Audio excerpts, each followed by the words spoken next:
भाई मैं आपसे सुनो, आप अपनी बात अपन सहमति हैं।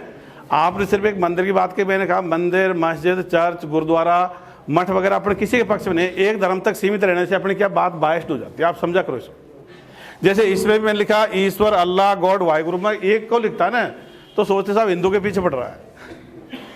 इसमें फरिश्ते भी लिख दिए, जिन भी लिख दिए, तो वो क्या अपन कॉमन बात करेंगे ना, वो अपनी बात को सब सुन लेंगे। एक धर्म की बात करेंगे, दूसरे धर्म को बढ़ावा देंगे तो सुनेगा नहीं उसको। फिर जब सुनेंगे नहीं, अच्छा चुपचाप बैठे रह सकते हो अनुशासन की वजह से, लेकिन मन में भी तो स्वीकार करने की जरूरत है, खाली सुना देने से थोड़ी पार पड़ रही है। तो अपन सबको एक साथ लेंगे ना, तब अपनी बात का ज्यादा वजन रहेगा। हाँ। लेकिन एक दूसरी बात बताऊं, चूंकि जो सत्ता में रहते हैं उनके हिसाब से देश चलता है, तो हम ये कहते हैं भाई अब वो जैसे चला रहे हैं वो चला रहे हैं। अगर आपको लगता है अपनी बात सही है तो अपन जनता में कहो। अगर जनता हो सकता है 10-20 साल बाद अपनी बातों को मान ले, अपनी सोच की सरकार आ जाए। भाई किसी को रोक नहीं सकते, लेकिन अपनी बात तो कह सकते हैं। तो तरीका वही है, अपना प्रचार प्रसार करो। हाँ। लेकिन मेरे ये सवाल है, अगर उसकी जगह हॉस्पिटल बनता, उसकी जगह कॉलेज बनती है ना, तो जैसे स्टूडेंट तो पढ़ते ही है, जैसे टीचर बढ़ते उसमें है ना, हॉस्पिटल में डॉक्टर बढ़ते, तो बेरोजगार से रोजगार मिलता जो तैयारी कर रहे हैं है ना, राम मंदिर से क्या फायदा होगा इसका? मैंने देखो, आप सुनो, मैंने आपको पूरी बात बता दी। आप सिर्फ एक मंदिर का विरोध मत करो, आप चर्च का भी करो, गुरुद्वारे का भी करो, मस्जिद का भी करो, जब तो ठीक है। आप उस चीज को पकड़ नहीं पा रहे, आप एक एक तक ही लेके बैठे हो। हम तो सबके साथ चलेंगे ना, जब भी जाके ठीक है, ठीक है। और कोई बच्चा? हाँ भाई। और आपने कहा है कि ईश्वर अल्लाह की फिर भी मान सकते हैं कि बेहतर नूरें किसी ने नहीं देखी। अरे ये है ही नहीं, कल्पना है सारी की सारी, कल्पना है बस। तो ये जो राम और ये कृष्ण की जो चल रही है, हिंदू का जो ईश्वर है, तो इसका तो राम सेतु के तो साइंटिफिक फैक्ट भी मिला है। बैठो, मैं बता दूं, राम कृष्ण वगैरह ये आदमी रहे होंगे, लेकिन जो मर चुका वो मर चुका, वो कुछ नहीं कर सकता। अपने दादाजी भी मर गए तो क्या अपनी मदद कर सकते हैं? तो जो मर गया सो मर गया। ये सब आदमी थे जिनको अपना आदमी रहे होंगे, और कोई कितना भी शक्तिशाली रहा हो, कितना भी महान रहा हो, कितना ही पहलवान रहा हो, लेकिन मरने के बाद कुछ भी नहीं कर सकता। बस ये समझ लो। उसके अनुसार व्यवस्थाएं जो चल रही है, अब मैंने कह दिया ना, व्यवस्था बदलने का अपनी जिम्मेदारी आप पड़ी, अपन बदलेंगे। अब चल रही है जो तो चल रही है, उसमें अपना कोई फॉल्ट नहीं है, लेकिन आगे चले तो वो अपनी जिम्मेदारी बढ़ती है। इस पीढ़ी की जिम्मेदारी तो आगे की रब की है, पीछे की अपनी जिम्मेदारी थोड़ी है। और फिर अपन मान लें संख्या बल धीरे धीरे बढ़ेगा, आप प्रचार करोगे। आज आप लोगों ने झंडी ली है, धीरे धीरे इस बात को बढ़ाओगे, तभी तो जनमत तैयार होगा, जभी तो फर्क पड़ेगा। अगर 1000 आदमी सोच के हो जाए तो उससे देश थोड़ी बदलने वाला है, पर 1000 धीरे धीरे बढ़ते बढ़ते बढ़ते संख्या बढ़ानी है अपन को। और कोई बात? हाँ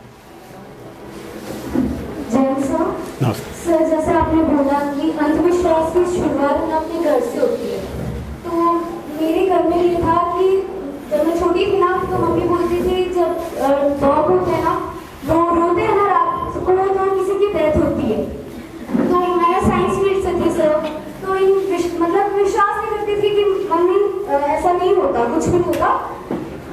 जैसे सब में है ना सिक्स सेंस होते हैं, या कोई पावर भी होती है गॉड ने किसी की, मतलब like sir power in the sense वो नहीं, मैजिकल पावर नहीं, किसी की सूंघने की क्षमता ज्यादा होती है, किसी का कंपन सहन। तो वैसे डॉग में कुछ दिया होगा इसीलिए।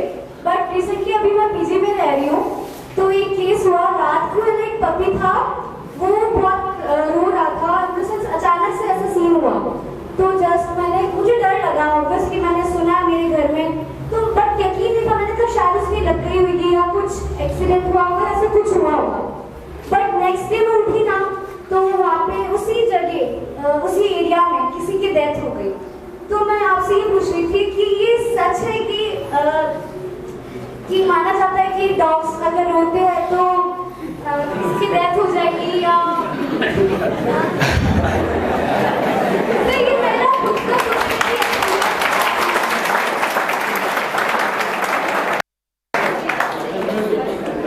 देखो ऐसा है, हेलो, भूकंप का कई जानवरों को पहले पता लग जाता है। अब मैं तो छोटे गांव में रहता था पहले, और बहुत बार वो कोई साल 2 साल में जाके आदमी मरते, लेकिन कुत्ते तो रोते ही रहते हैं। तो अब बड़े जयपुर में तो हो सकता कोई न कोई मरी जाए रोजाना, जयपुर तो इतना बड़ा शहर है, लेकिन छोटे गांव में खुद परख लेना दोबारा जा करके भाई रोजाना मरते, जब कुत्ते रोते उस दिन मरते नहीं मरते, ऐसा कोई वो नहीं है। सर ये मेरे घर पे हो चुका है एक्चुअली, जब मैं छोटी थी तब भी, और अभी जस्ट पीजी में रही ना, वो सेम केस हुआ। तो एक देखो, 1-2 बार से चीजें प्रूव मत करो, लगातार उनका अध्ययन कर लेना, फिर बता देना बस। भाई ऐसा है, देखो कोई चीज परखनी हो ना, सुनो भाई, 2 चीज है, मतलब यूनिवर्सलिटी देखो उसकी। अगर हर बार जो कुत्ते रोए कोई मराक नहीं मरा, तो यूनिवर्सलिटी, जैसे आत्मा के बारे में आपको बता दो क्या कहता है इस्लाम में, क्रिश्चियन में और यहूदी में क्या कहते हैं, सब आत्मा कब्र में पड़ी रहती है, और हिंदू में कहते हैं सब भूत प्रेत बन जाती है, दोबारा जन्म ले लेती है। अब क्या 2 तरह की व्यवस्था सृष्टि में हो सकती है क्या? तो वैसे अभी यूनिवर्सिटी नहीं है, समान बात नहीं है, इसलिए समझ लो भाई दोनों में दोनों ही बात गलत है। नहीं सर, वो प्राकृतिक की जो चीजें है ना, कहीं यार मोर बोलता है बरसात आएगी, तो प्राकृतिक हो गई ना। दोनों चीज है। मोर का क्या है, कान अच्छे होते हैं तो कई बार दूर गरजता है, तब भी बोल जाता है, उस गरज को अपन नहीं सुन पाते, मोर सुन लेता है। तो इसलिए ऐसा नहीं है कि वो मोर को उस आवाज सुनाई देती है, कुत्ते भी कई बार चीजों को परख लेते हैं। नहीं, इनको पता हो जाता है पहले, जब पपैया बोलता है तो बरसात का वो मान लेते हैं। हाँ, गंध वंध से मान लेते होंगे, तो इसलिए तो अपन खोज करो। नहीं तो प्राकृतिक चीजें। हाँ, तो ये निष्कर्ष लाओ, अच्छी बात है, उनका ऑब्जर्वेशन करो, लगातार ऑब्जर्वेशन करो। जैसे मान ले उसने सेब को देखा, उसने ढक्कन को देखा, तो ऑब्जर्वेशन तो किया, जब भी जाकर दिमाग लगाया, यही तो वैज्ञानिक दृष्टिकोण है। अगर कोई आप भी ऑब्जर्वेशन लाओगे तो सही होगी, तो दुनिया मान लेगी, किताब में आ जाएगी। और कोई बात पीछे? हाँ भाई। जैन सर, मैं निशांत है, और मैं सवाल ये है कि जैसे कि कई बार आईएएस ऑफिसर वगैरह जो बन जाते हैं, एस्पिरेंट से आईएएस वगैरह बन जाते हैं, हाँ, तो वो हमेशा 2 स्टेटमेंट की 2 वर्ड्स को हाईलाइट करते हैं, एक तो मेरा हार्डवर्क और दूसरा बोलते हैं लक। तो ये जो लक वाला जो फैक्टर है, वो इतने पढ़े लिखे उसके बाद भी लक को कितना वो करते हैं, तो लोग उसे वो सोचते हैं कि शायद हमारी कुंडली पे चेक करवा लेनी चाहिए कि हमारे लक में है कि नहीं। तो ये सही। इसका मैं बता दूं आपको, अपने जीवन को 70-80% तो अपन निर्धारित करते हैं, और 10-20% अपने जीवन को दूसरे प्रभावित करते हैं। वो कैसे? मान लीजिए आप सड़क पे बिल्कुल सही जा रहे हो, अब दूसरे गलती से भी एक्सीडेंट हो जाए तो मौत तपड़ी हो ही सकती है। तो अपन धरती पे अकेले तो है नहीं, अपने साथ और भी हैं। तो कंपटीशन देते समय कई बार कोई आपको हो सकता है संयोग बस आपको क्वेश्चन आ गए हो जो दूसरे मतलब थोड़ा टफ था, आपको पड़ा हुआ हो। तो ऐसे कई बार ऐसे हो सकता है। लक वक्त तो जैसा कुछ नहीं होता, संयोग से मतलब आपका जैसे मान लो कई बार कार पूरी टूट जाती है, आदमी बच जाता है, कई बार कार में कुछ नुकसान नहीं होता, आदमी मर जाता है, क्योंकि कई वाइटल पार्ट पे चोट आ जाती है। तो अपने जीवन को 10-20% दूसरे प्रभावित करते हैं। चाहे वो कंपटीशन हो, मान लो आपके साथ सारे कमजोर है तो आप क्लास में पहले स्थान पा जाओगे, लेकिन महाराजा कॉलेज में आके पहले स्थान पाने पर आपको जोर आएगा। तो वो दूसरे भी तो प्रभावित कर रहे हैं ना। गांव की छोटी स्कूल में तो 60% पे भी टॉपर हो जाएगा, और कोई बड़ी जगह 80-90% आ जाएगा। तो दूसरे प्रभावित करते हैं। और सर मेरा ये था कि वो इतने पढ़े लिखे होने के बाद, हाँ वो क्या है, उनका दिमाग वैज्ञानिक दृष्टिकोण का नहीं हुआ, उनकी मेमोरी ठीक है, पर उनका एटीट्यूड साइंटिफिक नहीं है। अगर उनका एटीट्यूड बड़े बड़े नेताओं का नहीं है, बड़े बड़े अधिकारियों का नहीं है, अगर वैसे ही हो जाए तो फिर ये मेरे भाषण को आप सुनते थोड़ी, पहले से जानते। अगर इस बात को जगह जगह आपने पहले सुना होता तो आप आपसी बातों में ज़्यादा टाइम देते, मेरे को कम ध्यान से सुनते। पर चूंकि ये नई बात है, इसके बाद में आप अगर बड़े बड़े नेताओं के भाषण सुनोगे तो आप उसमें से कमियां निकाल दोगे, यार इसका ये क्रुक्स है, ये तो बात ठीक बोल रहा है, ये बात गड़बड़ बोल रहा है। बड़े बड़े अधिकारियों के भाषण को आप तय कर दोगे इसके बाद। सर तो कई बार उनको मजबूरी में मानना पड़ता है ना।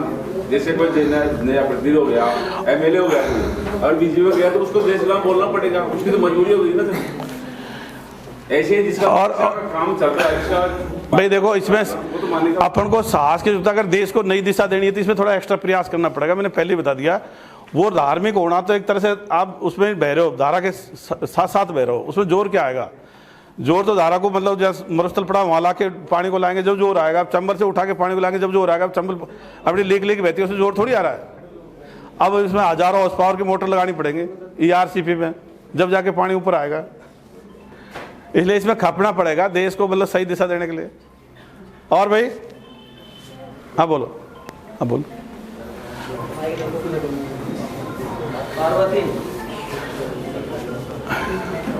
बोलो। जय हिंद सर। जय हिंद सर। सर मेरा क्वेश्चन ये था कि सुपरस्टिशन को हमें ग्लोबल इशू मानना चाहिए कि सोशल इशू मानना चाहिए? ये ग्लोबल है और पूरे वर्ल्ड में भी अंधविश्वास, तो जैसे इस्लामिक कंट्री है वहाँ अल्लाह का है, क्रिश्चियन कंट्री है वहाँ उसका क्या नाम से गॉड का है, और बुद्ध देशों में भी बुद्ध की पूजा भी करते हैं, तो ये ग्लोबल है बस। इसलिए विश्व समाज लिखापन ने सिर्फ भारत तक की समस्या का समाधान नहीं किया। और सर जो सोचा ही था तो मैंने पूरा वर्ल्ड की समस्या के लिए सोचा भी, एक देश की समस्या के लिए। जाति व्यवस्था अपने देश की समस्या है, जाति विहीनता, और तो पूरे वर्ल्ड की बातें हैं सारी सारी। सर कई सुपरस्टिशंस ऐसे हैं जिनके पीछे साइंटिफिक मेथड भी छुपे हुए हैं। जैसे लोग कहते हैं कि कहीं कुछ अच्छा काम करने से पहले दही चीनी खा के जाना चाहिए, लेकिन अगर उसके पीछे हम साइंटिफिक रीजन देखते हैं तो पहले की जो पुराना टाइम था उस टाइम पे हमारे कंट्री का ऐसी ह्यूमिडिटी की वजह से हमें खाकर ये निकलना पड़ता था ताकि जो हमारी बॉडी है वो कूल रह सके। भाई देखो, मैं तो किसी को नहीं मानता, जब भी मैं सुबह सुबह खा लेता हूँ, मेरे खाने में गैप ज़्यादा कम ज़्यादा नहीं होना चाहिए, इक्वल गैप होगा तो पाचन क्रिया ठीक होगी बस। देखो ये स्यूडो साइंस है, कई लोग बाग जो अंधविश्वासों को जस्टिफाई करें ना विज्ञान के आधार पर, इसको बोलते हैं स्यूडो साइंस, मतलब छद्म विज्ञान, इसको छद्म विज्ञान बोलते हैं। तो इसमें कोई दम नहीं है, मतलब खाना तो वैसे ही बैलेंस चाहिए भाई। आप सुबह सुबह खा लो, फिर दोपहर खा लो, शाम खा लो, 3 बार हो जाएगा तो आपका बैलेंस रहेगा। आप 10-11 बजे तक चाय पी के डोलोगे, आपकी पाचन क्रिया खराब हो जाएगी। इस उम्र में तो कोई फर्क नहीं पड़ेगा, लेकिन 40-45 के बाद फिर आपके पाचन की प्रॉब्लम हो जाएगी, गैस पर वगैरह बनने लगेगी। तो ये तो खुद को ही सोचने की बात है। हाँ भाई, हम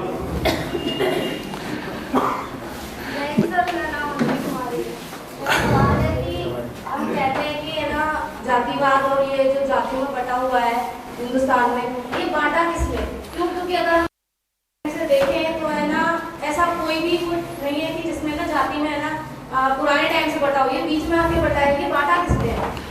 ग्रंथों के हिसाब से तो नहीं बटा हुआ। क्यों? ग्रंथों में लिखा हुआ ये नहीं लिखा हुआ ग्रंथों में। तो अब भाई शूद्र देखो सुनो, शूद्र की कल्पना 4 वर्ण है, वो भी है। ये मोमिन है, काफिर है, ये भी धर्म ग्रंथ में है, कैसे नहीं है? ग्रंथों में तो यह है कि गीता में भी है ना, गीता में भी 4थे अध्याय 23वें श्लोक में कहा गया है चातुर्वर्ण माया सिस्टम गुणा कर्म विभाग है, और इसमें भी चातुर्वर्ण है ना कर्म के आधार पर बटे हुए हैं। तो उसमें भी है ना सिर्फ कर्म के आधार। वो देखो ऐसा है, मैं बताऊं, आप और पूरा पढ़ना सब जगह, मतलब एक मतलब उसे वसुदेव कुटुंबकम कहने से अपने कोई वसुदेव कुटुंबकम की भावना पैदा नहीं हो पाई। मेरा प्रश्न ये है कि जाति किसने बांटी? अगर हम देखा जाए धर्म ग्रंथों में ही है। धर्म ग्रंथों में तो कर्म के हिसाब से बटा हुआ है कि जो कर्म करता है, अगर वो क्षत्रिय है, वो शूद्र का कार्य कर रहा है तो वो शूद्र कहलाएगा, वो क्षत्रिय नहीं कहलाएगा। भाई ऐसा देखो, आप वैसे करो, जो गीता है ना उसी टाइम पर आपने कर्ण का भी पढ़ा होगा, उसको यज्ञ में भाग, उसको उसमें भाग नहीं लेने दिया था स्वयंवर में, तो कर्म के आधार पर कहाँ छोड़ा उसको। एकलव्य का भी पढ़ा होगा, महाभारत में पढ़ा होगा। तो इसका आप यूँ समझो कि धर्म ग्रंथों से समाज सीख जाता है, पर हर कोई आदमी फिर उसको देखे देखे एक पीढ़ी दर पीढ़ी चलता रहता है। हर आदमी कोई धर्म ग्रंथ ही नहीं पढ़ता, लेकिन पीढ़ी दर पीढ़ी उसी के हिसाब से जीवन जीता, तो उसके दिमाग में मतलब पीढ़ी दर पीढ़ी चला जाता है। बाहर से हम टेक्नोलॉजी को आयात करते हैं, हाँ, तो हम अंदर अपने देश में क्यों नहीं डेवलप करते उस चीज को? साइंटिफिक एटीट्यूड का अभाव है, वैज्ञानिक दृष्टिकोण का अभाव की वजह से अपन दिमाग नहीं चल रहे। इसलिए तो अब इतने बार सारे बच्चे तैयारी करो, IAS की तैयारी करो, और आपने देखा ना पानी तत्व है, हवा तत्व, अगर इसको किताब में परीक्षा में थोड़ी लिखते हो, परीक्षा में तो आप सही लिखते हो, वहाँ तो ऑक्सीजन को हाइड्रोजन को तत्व बताते हो, लेकिन प्रैक्टिकल जीवन में दूसरी चीज़ लाते। पूछ लो, क्या पूछ? नहीं आप पूछ लो, कोई बात पूछ लो। हाँ, ये जो बिटिया सवाल कर रही है कि भाई मतलब जाति की जो व्यवस्था है, जाति व्यवस्था की जो बात कर रही है, तो मैंने गीता पढ़ी, गीता में। अरे देखो सुनो ब्रदर, रुक जाओ। अपन क्या गीता का कोई अपना मुद्दा नहीं है। देखो सुनो, मैंने सुनो आपने बता दिया। देखो अब तक जो चीजें चल रही है ना समाज में, हम पीछे उनकी जड़ खोदते जाएंगे, इससे फायदा क्या निकलेगा? हमको वर्तमान में समस्या है, इसको मिटाना। वैसे इतना जान लेना ठीक है, बहुत ज्यादा जान भी जाएंगे तो क्या फर्क कर लेंगे? कोई मान लो कोई मैं आदमी भी बता दूंगा, फलाने आदमी ने कर दिया, इससे हासिल क्या कर लेंगे? अब वो तो मर गया, अब उसकी मिट्टी कूटते डोलेंगे क्या? तो सर फिर ये जो जाति नाशक है, हाँ, जाति विनाश एनल ऑफ कास्ट, उसके बारे में बच्चों को थोड़ा बता तो दिया। देखो ज़्यादा मैं बता दूं, इनके मन में क्या है, मैं यहाँ पर किसी महापुरुष का नाम लेकर कोई बात करता ना तो बच्चे बट जाते। आप सहारे से बात करोगे, गीता के सहारे से बात करूंगा तो मुसलमान नहीं सुनेंगे, कुरान के सहारे से कोई बात करूंगा तो हिंदू नहीं सुनेगा, अंबेडकर जी के बात के सहारे से बात करूंगा तो सवर्ण नहीं सुनेगा, अपनी तरफ से मैं बात कहूंगा तो सारे ढंग से सुन लेंगे। मैंने सबको पढ़ रखा है, लेकिन मैं जानबूझ के किसी का नाम लेता नहीं हूं, मुझे पता है इससे फर्क पड़ता है। इससे दूसरी बात और आती है, मैं कह दूं साहब गीता में लिखा है तो लोग बात कहेंगे साहब गीता में पढ़ लेंगे, आप क्यों समय खराब करते डोलते हो, किताब में लिखा है ना, हाँ सब लिखा है तो हम ही पढ़ लेंगे, तू काहे को डोल रहा है फालतू का। सहारे से बात करूंगा तो मेरी बात का वजन क्या रहेगा, मैं सोचूंगा क्या, फिर मैंने क्या सोचा, मैं तो उनकी दूसरों की बात ला रहा हूँ, सब किताबों में है ही पहले से। ये बातें तो मैंने वो बताई जो आमतौर पर किताबों में नहीं है, इनको वैज्ञानिक दृष्टिकोण को विज्ञानवाद से जोड़ा नहीं गया और जगह समस्याओं का ढंग से समाधान। भाई सभी धर्मों की बात नहीं, कोई कहे हिंदू धर्म को बढ़ा लो, कोई कहे बौद्ध को बढ़ा लो, कोई कहे इस्लाम को बढ़ा लो, कोई क्रिश्चियन को बढ़ा रहा है, सबको एक साथ खत्म करने की बात ज़्यादा नहीं कही गई, इसलिए बात कही। मैंने पढ़ सबको रखा है, लेकिन मैं उनकी सहारे से बात नहीं कहूँगा, बैसाखी नहीं लूँगा अपनी तरफ से भी, मतलब उनका समझ सकते हैं अपनी। छुआछूत इसलिए गलत है कि मुझे भी ठीक नहीं लगती, मैं इसलिए नहीं कि सब फलाने ने कह दी इसलिए गलत है या ग्रंथ में कह दी इसलिए गलत है, मेरे साथ भी वो व्यवहार हो, मुझे हर जगह नीचे बैठना पड़े तो मेरे खुद का भी मनोबल गिरेगा, मैं मतलब अपने सही ढंग से सोच भी नहीं पाऊंगा, मानवाधिकारों का हनन होगा, इसलिए मैं गलत मानता हूँ उसे। और जब आप ये मानोगे भाई मैंने भी सोच लिया ये गलत है, तभी आप उसको सुधार करोगे। कोई पढ़ पढ़ के सुधरे होते तो सुधर ही जाने चाहिए थे। हमने अब क्या सबके दिमाग को चालू करना अपना मकसद है, सबका दिमाग चालू हो जाए बस, और कोई बहुत ज्यादा ज्ञान लगाने की जरूरत नहीं, बस सोचने का तरीका बदलना बस। और भाई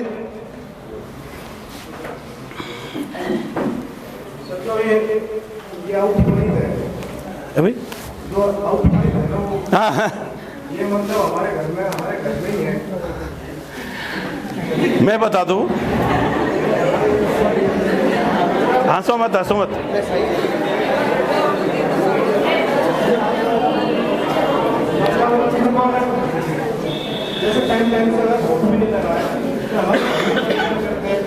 मैं बता दूं, ये क्या जो लोग ज्यादा धार्मिक है ना, जो परिवार उनके ज्यादा समस्या, अगर वो धार्मिकता को छोड़ देंगे तो सारी समस्या मिट जाएगी। हमारे एक चाचा जी थे, वो किसी को नहीं मानते थे, मेरी जीजी तो मानती थी, मतलब मदर, तो हमारी जीजी कहती वो राम धन तो कछुए माने कौन, वाके तो कोई परेशानी कौन यार, अपने कभी दूध तो ऐसा ये जो धार्मिक है ना, वो हर चीज को वहां ले जाते हैं, समस्या सबके छोटी मोटी आती है, पर ऐसा है कुछ नहीं। अगर किसी का आता तो मेरे सामने ले जाना। मैं बता दूं आपको, मैं 12 जिले में था और एक वहाँ काला गोरा भैरू का मंदिर था, तो उसमें क्या एससी वर्ग को चढ़ने नहीं देते थे, कोई चला गया उसके साथ मारपीट कर दी तो पुलिस तक शिकायत आई, मैं वहाँ गया, थानेदार जी ने 5-7 सिपाही लेके गया और वहाँ 1500 आदमी इकट्ठे हो रहे थे और वो कह रहे थे कि भाई आपसे कोई ये नियम बनाएंगे वो नियम बनाएंगे। तो मैंने कहा देखो हम तो मानते तो इनको नहीं है, पर प्रजातंत्र का जमाना है, सबको एक जैसा रहना चाहिए, समानता का व्यवहार होना चाहिए।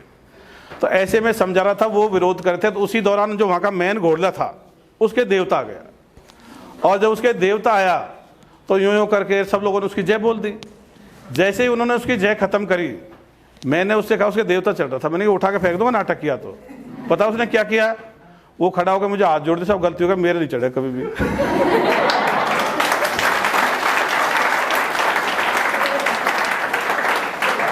ऐसे बीकानेर में मेरी पोस्टिंग थे सीआईडी में, तो नोहर में 4 मर्डर हो गए थे, पति पत्नी, छोटी छोटी 5 साल की 7 साल की बच्चियों को काट गया था सोते हुए, 4 मर्डर हो गए। अब एक पड़ोसी लेडी पे ऐसे ही वो था, मतलब शक था, तो उसको पूछताछ के लिए बीकानेर बुलाया मैंने ऑफिस में, और जून का महीना था, दोपहर का सा ही टाइम था। अब उसके कोई ऐसे देवी में कुछ आती थी, तो जैसे ही मैंने पूछताछ की उसके वो आ गई। मैंने एक सिपाही कहा, मैंने वो चबूतरे पे ले जाए, चबूतरा था सीमेंटेड, गर्मी का दिन था, मैंने कहा चबूतरे पे खड़ी कर दे। 2 मिनट खड़ी होकर उसने हाथ जोड़ी, साहब मेरे कुछ नहीं आता, मुझे छाया में ले लो। कुछ नहीं आता, ये तुम डर रहे हो वैसे ही। अच्छा, कोई आदमी पहले से स्वीकार कर लेता ना, इसमें है क्या, सजेशन से ज्यादा पहले से ही तुम मानते हुए चीजें हैं, तो फिर वो कोई भी चालाकी बरतेगा। अब जैसे तुमने माना भाई हमने, मुझे तो पता चोटी कटी, पहली चोटी तो कटी थी नोखा में और दूसरी चोटी कटी थी फलौदी में, और फलौदी में एक टीचर था पाली का, वो मेरे टच में था, तो उसने मुझे फ़ोन किया, साहब यहाँ भी चोटी कट गई रात को। अरे मैंने कि देखो कोई खोज हो जाएगा, या तो कोई दूसरा काट गया, कोई सोती के। मैंने यहाँ तुम्हारे फलोदी में तो रेतीला इलाका है, देख लो खोज वोज होंगे किसी के आने जाने के। बोले खोज तो नहीं है, तो मैंने खुद नहीं काटी होगी। और फिर बाद में सबका पता लगा, पुलिस ने जांच कर ली। तो तुम पहले से ही मानते हो ना चीजें हैं, तो फिर चालाक आदमी आपको ठगेंगे। और तुम मानते नहीं हो जो फिर वो असर ही नहीं करेगा, और तुम पहले से ही मानोगे तो फिर कोई इनको चालाकी आएगी। तो इसलिए इधर तो तुम पूरी दीवार ही खींच लो अंधविश्वासों की तरफ, तो इधर तो कोई दम ही नहीं है। इसको तो जैसे आज शून्य से गुणा कर दिया करो और वो शून्य है बस, समझ गया। अगर 0.1 अगर तुमने एक भी अंधविश्वास मान लिया ना, तो फिर आप पूरे अंधविश्वासी हो जाओगे। इसका देखो मैं कैसे फर्क पड़ता है। जैसे मुसलमान सिर्फ एक अल्लाह को मानते हैं, उनके 56-57 देश हैं, लगभग 190 करोड़ की जनसंख्या है, और 20-30 देशों में तेल निकलता है, मतलब अच्छे पैसे वाले हैं। लेकिन विज्ञान तकनीकी में उनका भी शून्य योगदान है, तो वो उनके दिमाग नहीं चलते। वैसे अल्लाह ने कर दिया, अल्लाह की मेहरबानी। तो किसी भी धर्म के लोग आ गए, उनका दिमाग चलेगा नहीं। वैसे चाहे एक के अंधविश्वास को मानो चाहे सैकड़ों को मानो, उससे कोई फर्क